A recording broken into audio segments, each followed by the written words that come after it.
Falando em trabalho, a gente tem que tomar alguns cuidados importantes, inclusive com a saúde mental.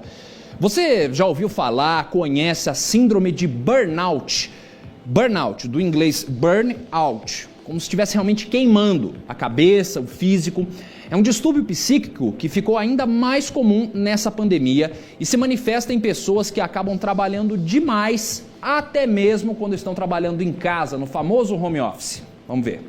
A dedicação, o compromisso e o amor à profissão fez a médica trabalhar demais.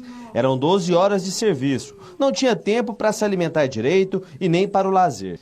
Quando ela percebeu que trabalhava em excesso, já estava doente. Nesse momento eu comecei a pensar assim, não, tem alguma coisa errada, eu estou muito cansada. Aí depois comecei a achar, mas agora não estou só cansada, eu estou triste, estou desanimada. O que eu fiz da minha vida, né? Que escolhas foram essas que eu acabei fazendo? Até que um dia eu fui trabalhar, eu entrava nessa época no serviço 7 horas da manhã. Às 9 horas eu já tinha atendido um tanto de pacientes. Na hora que eu olhei para o computador e vi a quantidade de gente que eu ainda tinha para atender, eu comecei a chorar. Eu não conseguia parar de chorar. Foi uma coisa assim, eu tive que ir embora. E aí nesse dia eu falei, não, isso não pode estar certo, né? De acordo com uma pesquisa realizada por uma instituição internacional dedicada ao estudo e tratamento do estresse, cerca de 30% dos mais de 100 milhões de trabalhadores brasileiros sofrem com a síndrome de burnout. As características são semelhantes às do estresse, por isso é necessário o diagnóstico profissional. É importante a gente diferenciar a síndrome de burnout com o estresse ocupacional.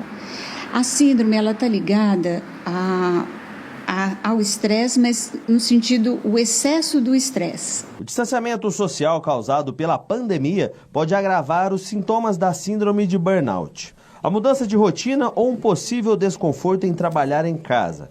É bom observar, porque a doença pode se manifestar de várias formas. Uma irritabilidade muito grande, uma mudança de humor, uma agressividade maior, a ansiedade aumenta, sintomas depressivos, o isolamento social, uma baixa autoestima, como eu já falei, da pessoa às vezes não se considerar capaz de realizar aquele trabalho, sentir que o trabalho dela não está de acordo com o desejado.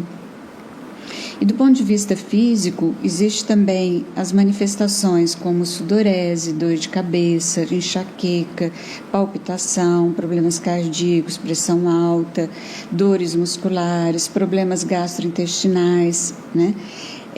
O tratamento pode ser feito com medicamentos, mas a melhor forma de superar a síndrome é buscando atividades prazerosas. A Renata voltou à memória na adolescência, quando escrevia muito. O hobby foi tão produtivo que virou profissão. Eu falei, não, eu vou voltar a escrever. E aí eu comecei a escrever, escrevi o meu primeiro romance, aí não parei nunca mais. E a escrita até hoje, ela tem sido a minha válvula de escape. Começou como um hobby, hoje é a minha segunda profissão. E é algo assim que, além de ser minha profissão, é algo que realmente me dá muito prazer, que me transporta, né, um pouco da realidade, né? Então, já são 20 títulos publicados. Esse período difícil, quando teve que superar o burnout, também foi contado em um romance.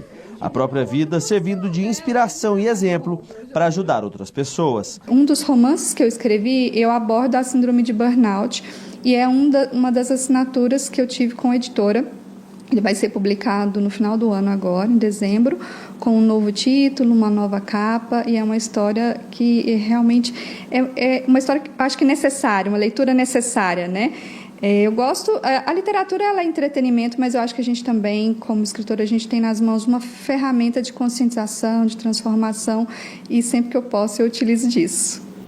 Eu tive um exemplo de burnout em casa, no seio familiar mais próximo. Não é fácil, realmente. Você entra no ritmo da pessoa e você percebe que a pessoa precisa de ajuda e ela tem que querer a ajuda também. Porque você faz as recomendações, o burnout não é simples não. Quando você vê a pessoa está trabalhando 15, 16, 17, 18 horas por dia para tentar ocupar a cabeça e não é a forma mais saudável de forma alguma. Ainda mais durante a pandemia, com essa questão de ansiedade, todo mundo preso em casa.